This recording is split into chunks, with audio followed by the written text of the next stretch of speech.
some tribute when we see, you know, Bella and all that, you know, characters. Obviously also Barbara Steele as a tribute, maybe. So we'll see.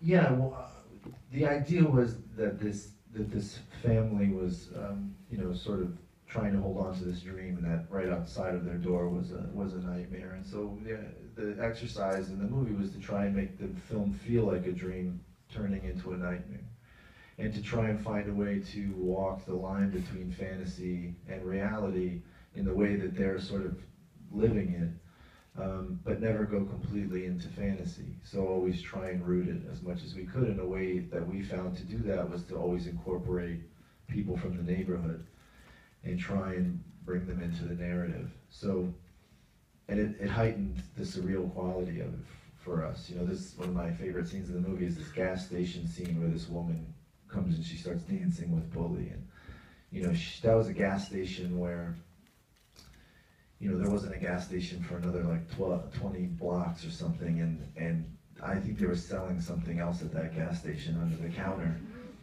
that people really wanted. And we were shooting there and they couldn't get it and they were getting angry. And so at a certain point it got tense. It was sort of like, what's gonna happen? So we just said, well, just let them in the film, you know?